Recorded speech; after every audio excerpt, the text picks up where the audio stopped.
ನಾನು ಮಲಗಿರೋದನ್ನ ಅವನು ಕದ್ದು ನೋಡ್ತಾ ಇದ್ದ. ನನ್ನ ಸೌಂದರ್ಯ ಅವನಿಗೆ ಹುಚ್ಚನ್ನ ಹಿಡಿಸ್ತು.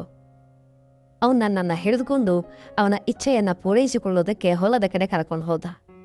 ನಮ್ಮ ಚಾನಲನ್ನು ಹೊಸದಾಗಿ ನೋಡ್ತಾ ಇರೋ ಪ್ರತಿಯೊಬ್ಬರು ದಯವಿಟ್ಟು ಸಬ್ಸ್ಕ್ರೈಬ್ ಮಾಡ್ಕೊಳ್ಳಿ. ಹಾಗೇನೆ ವಿಡಿಯೋ ಪೂರ್ತಿಯಾಗಿ ನೋಡಿ, ಒಂದು ಲೈಕ್ ಮಾಡಿ, ವಿಡಿಯೋ ನೋಡಿ. ನನ್ನ ಹೆಸರು ಮಲ್ಲಿಕಾ. ನಾನು ಹೊಲದ ಕೆಲಸ ಮಾಡ್ತಾ ಇರ್ತೀನಿ. ನಮ್ಮ ಯಜಮಾನ್ರಿಗೆ ನಮ್ಮ ಅತ್ತೆಯವ್ರ ಮನೆ ಹತ್ರ ಕೂಡ ಭಾಳಷ್ಟು ಜಮೀನಿದೆ. ನಾವೆಲ್ಲರೂ ಹೊಲದ ಕೆಲಸಗಳನ್ನೇ ಮಾಡ್ತಾ ಇರ್ತೇವೆ. ಒಂದಿನ ನಮ್ಮ ಮನೆ ಹತ್ರ ಇರೋ ಒಬ್ಬ ವ್ಯಕ್ತಿ ನಮ್ಮ ಅತ್ತೆ ಮನೆ ಹತ್ರ ಬಂದು ಹೊಲದ ಕೆಲಸಕ್ಕೆ ಬನ್ನಿ ಅಂತ ಕರೆದ.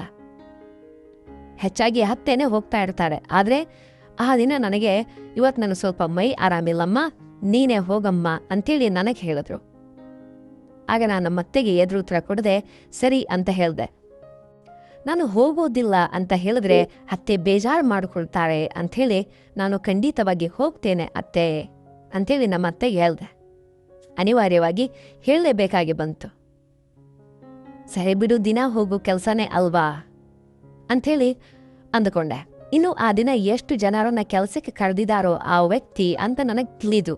ಆದರೆ ನಾನು ಬರ್ತೇನೆ ಅಂಥೇಳಿ ಅವರು ಊಹೆ ಕೂಡ ಮಾಡಿರ್ಲಿಕ್ಕಿಲ್ಲ. ಅಂದರೆ ನಮ್ಮ ಅತ್ತೆ ಬರ್ತಾರೆ ಅಂತ ಅಂದ್ಕೊಂಡಿದ್ರು, ನಾನು ಬರ್ತೀನಿ ಅಂತ ಅಂದ್ಕೊಂಡಿರಲಿಲ್ಲ. ಅಪರೂಪಕ್ಕೆ ನಮ್ಮ ಹೊಲಕ್ಕೂ ಕೂಡ ಭಾಳಷ್ಟು ಜನ ಕೆಲಸಕ್ಕೆ ಬರ್ತಾ ಇರ್ತಾರೆ. ನಮ್ಮ ಅತ್ತೆನೇ ಹೋಗಿ ಅವರನ್ನ ಕೆಲಸಕ್ಕೆ ಬರುವಂತೆ ಹೇಳಿ ಬರ್ತಾರೆ.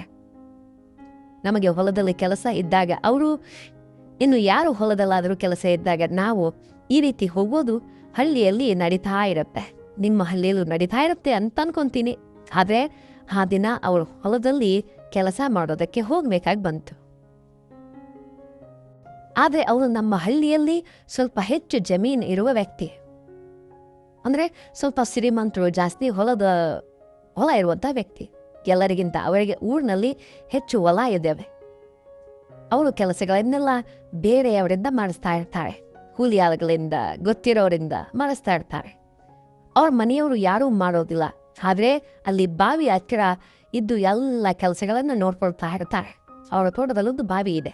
ಆದರೆ ನಮ್ಮ ಅತ್ತೆ ನನಗೆ ಈ ವಿಷಯ ಹೇಳಲೇ ಇಲ್ಲ. ಇವತ್ತು ನನ್ನನ್ನು ಒಬ್ಬಳನ್ನೇ ಬರುವಂತೆ ಹೇಳಿದ್ರು ಕೆಲಸಕ್ಕೆ. ಆದರೆ ನೀನು ಹೋಗು ಅನ್ನೋ ವಿಷಯ ಹೇಳಿಲ್ಲ. ನಾನು ಹೊಲದ ಹತ್ತಿರ ಕೆಲಸ ಅಂತಂದರೆ 5-6 ಜನ ಬರ್ತಾರೆ ಅಂತ ಅಂದ್ಕೊಂಡಿದ್ದೆ. ಆದರೆ ನೋಡಿ, 5-6 ಜನನೂ ಇಲ್ಲ, ಯಾರೂ ಇರಲಿಲ್ಲ. ಅವರು ಒಬ್ಬರೇ ಬಾವಿ ಹತ್ರ ಇದ್ದು. ನಾನು ಅವರ ಬಾವಿ ಹತ್ತಿರ ಹೋಗಿ ಒಂದು ಮರದ ಕೆಳಗೆ ನಿಂತ್ಕೊಂಡೆ.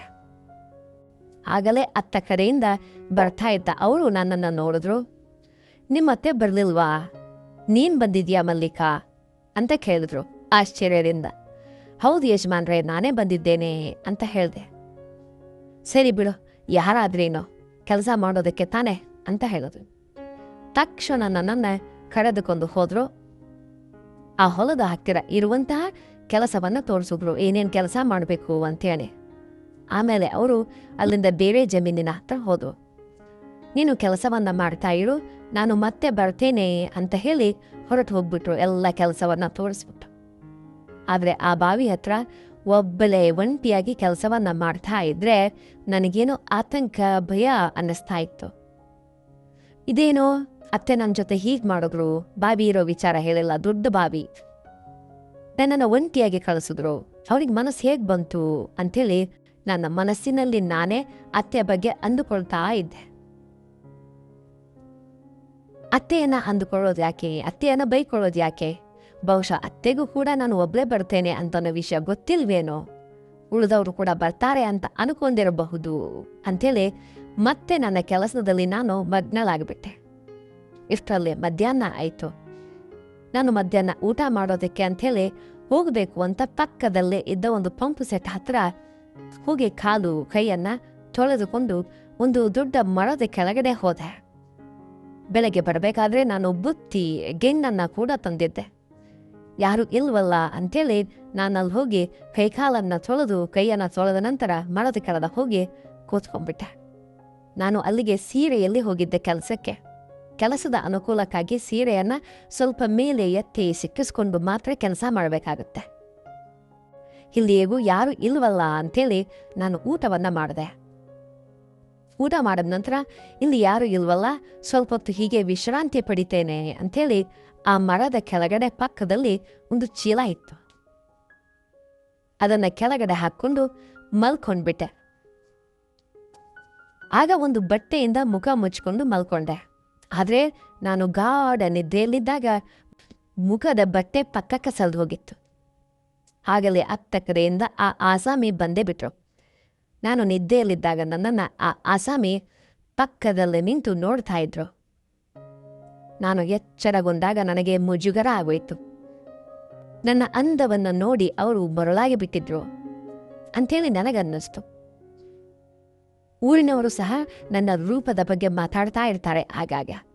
ಆ ವ್ಯಕ್ತಿ ನನ್ನ ಹತ್ತಿರ ಬಂದು ಏನೋ ಹೇಳೋದಕ್ಕೆ ಪ್ರಯತ್ನಿಸ್ತಾ ಇದ್ದಂತೆ ನನಗೆ ಎಚ್ಚರ ಆಯಿತು.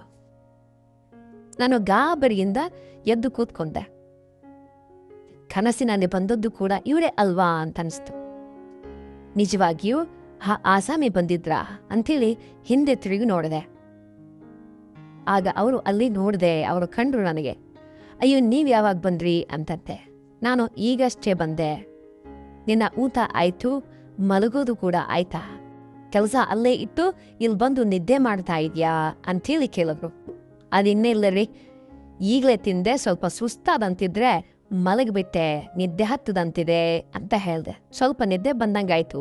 ಸರಿ ಸರಿ ಬಿಡು, ನಾನು ಕೂಡ ಮನೆಗೆ ಹೋಗಿ ಊಟ ಮಾಡಿ ಬಂದೆ, ಅದಕ್ಕೆ ಲೇಟ್ ಆಯಿತು. ನಿನಗೆ ಹೇಳಿದ ಕೆಲಸ ಆ ಕೆಳಗಿನ ಜಮೀನಿನಲ್ಲಿ ಮುಗೀತಾ ಅಂತ ಕೇಳಿದ್ರು. ಅಲ್ಲಿ ಕೆಲಸ ಮುಗಿಸ್ಕೊಂಡೆ. ನಾನು ಅನ್ನ ತಿನ್ನೋದಕ್ಕೆ ಬಂದೆ, ಅಂದರೆ ಊಟ ತಿನ್ನೋದಕ್ಕೆ ಬಂದೆ ಅಂತ ಹೇಳಿದೆ. ಸರಿ, ಹಾಗಿದ್ರೆ ಇಲ್ಲಿ ನೆನ್ನೆ ಕೆಲಸ ಮುಗಿದ್ರೆ ನಾವು ಅತ್ತ ಪೊದೆಗಳ ಮರೆಗೆ ಹೋಗೋಣ ಬಾ ಅಂತ ಹೇಳಿದ್ರು.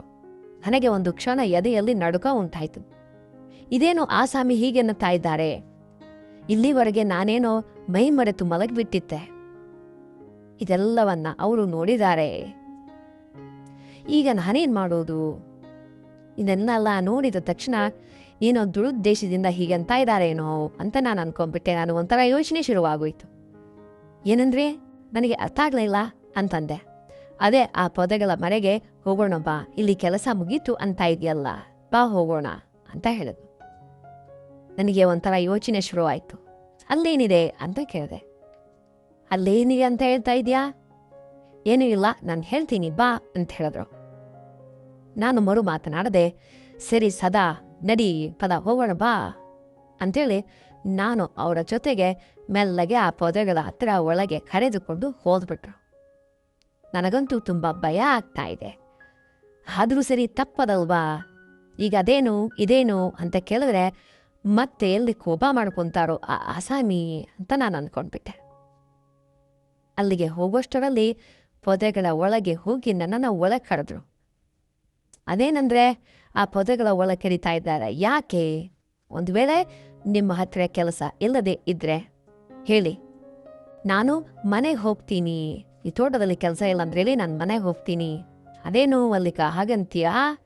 ಇಲ್ಲಿ ಅವರಿಗೆ ರೆಸ್ಟ್ ಮಾಡಿಬಿಟ್ಟು ವಿಶ್ರಾಂತಿ ತಗೊಂಡಿದ್ಯಾ? ಈಗ ಸ್ವಲ್ಪ ಸಮಯ ಕೆಲಸ ಮಾಡಿದ್ರೆ ನಿನ್ದೇನು ಗಂಟು ಹೋಗುತ್ತೆ, ಮುಗಿಯುತ್ತೆ ಬಾ ಒಳಗೆ ಅಂತ ನನ್ನನ್ನು ಕರೆದ. ನೀನಂತೂ ಮೊದಲು ಪೊದೆ ಒಳಗೆ ಬಾ, ಬೇಗ ಬಾ ಅಂತ ಹೇಳಿದ್ರು. ಇದೇನು ಇವ್ರು ಹೀಗೆ ಕರೀತಾ ಇದ್ದಾರೆ ಅಂತ ಅನ್ಕೊಂಡೆ. ಅಸಲಿ ವಿಷಯ ನಾನು ಹೇಳ್ತೀನಿ, ಆದರೆ ನೀನು ಒಳಗಡೆ ಬಾ ಅಂತ ಹೇಳಿದ್ರು.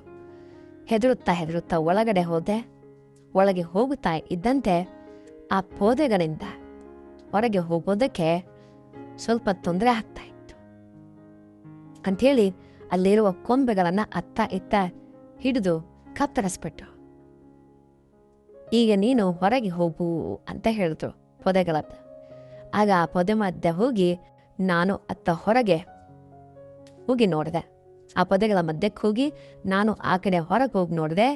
ಇದೇನು ಮಲ್ಲಿಕ, ನಾನು ನಿನಗೆ ಆಮೇಲೆ ಹೇಳ್ಬೇಕು ಅಂತಿದ್ದ ಕೆಲಸ ಈಗ ಇಲ್ಲಿದೆ. ಇದರ ಮಧ್ಯೆ ದಟ್ಟವಾಗಿ ಪೊದೆಗಳು ಬೆಳೆದಿವೆ ಅಂತ ಅತ್ತ ಕಡೆಯಿಂದ ತಿರುಗಿ ಬರಲೇಬೇಕು ಅಂತಂದ್ರೆ ಎಕರೆ ಹೊಲ ಪೂರ್ತಿ ಸುತ್ತಿ ಬರಬೇಕು. ಅಂದರೆ ಈ ಹೊಲಕ್ಕೆ ಬರಬೇಕು ಅಂದರೆ 1 ಎಕರೆ ಹೊಲ ಸುತ್ತಿ ಬರಬೇಕು. ಈ ಪೊದೆಗಳ ಹತ್ರ ಜಾಸ್ತಿ ಬೆಳಕೊಂಡಿದೆ. ಅದಕ್ಕಾಗಿ ನಾನು ಇತ್ತ ಶಾರ್ಟ್ ಕಟ್ ಹೋಗೋಣ ಅಂಥೇಳಿ ಪೊದೆಗಳ ಒಳಗೆ ಹೋಗೋಣ ಬಾ ಅಂತ ಕರೆದೆ. ಅಷ್ಟಕ್ಕೂ ಆ ಕಡೆ ಪಕ್ಕದಲ್ಲಿ ಏನಿದೆ ಅಂತ ಅನ್ಕೊಂಡಿದ್ರಾ? ಅತ್ತ ಮೆಣಸಿನಕಾಯಿ ತೋಟ ಇತ್ತು. ಅದರಲ್ಲಿ ಒಂದು ಪಕ್ಕದಲ್ಲಿ ಸ್ವಲ್ಪ ಹುಲ್ಲು ಇದೆ. ಅದು 1 ಗಂಟೆಯ ಕೆಲಸ ಇರುತ್ತೆ. ಆ ಹುಲ್ಲನ್ನೆಲ್ಲ ತೆರೆದು ಬಿಡು, ಅದನ್ನು ತೆಗೆದ ನಂತರ ನೀನು ಮನೆಗೆ ಹೋಗು ಅಂಥೇಳಿ ನನಗೆ ಹೇಳಿದ್ರು. ಸರಿ ಯಜಮಾನ್ರೆ, ನಾನು ಆ ಕೆಲಸವನ್ನು ಪೂರ್ತಿ ಮಾಡಿಕೊಂಡು ಹೋಗ್ತೇನೆ ಅಂತ ಹೇಳಿದೆ. ಸರಿ, ನನಗೆ ಸ್ವಲ್ಪ ಕೆಲಸ ಇದೆ, ನಾನು ಊರಿಗೆ ಹೋಗಿ ಬರ್ತೇನೆ, ನೀನು ಕೂಡ ಕೆಲಸ ಮುಗಿಸಿಯೇ ಮನೆಗೆ ಹೋಗು ಅಂತ ಹೇಳಿದರು ನನಗೆ. ಹಾಗೆ ನಾನು ಹೊಲದ ಕೆಲಸಕ್ಕೆ ಬರುವಂತೆ ಹೇಳಿ ನನ್ನನ್ನು ಪೊದೆಗಳ ಒಳಗೆ ಕರೆದು ಅವತ್ತು ಕೆಲಸ ಮಾಡಿಸಿಕೊಂಡ್ರು. ಪ್ರಿಯ ವೀಕ್ಷಕರೇ, ಈ ವಿಡಿಯೋ ನಿಮಗೆ ಇಷ್ಟ ಆಗಿದ್ದರೆ ದಯವಿಟ್ಟು ಲೈಕ್ ಮಾಡಿ, ಒಂದು ಶೇರ್ ಮಾಡಿ, ಸಬ್ಸ್ಕ್ರೈಬ್ ಮಾಡಿ. ಇನ್ನೊಂದು ಕಥೆಯೊಂದಿಗೆ ಆದಷ್ಟು ಬೇಗ ಭೇಟಿಯಾಗೋಣ. ಧನ್ಯವಾದಗಳು. ಶುಭ ದಿನ. Take care.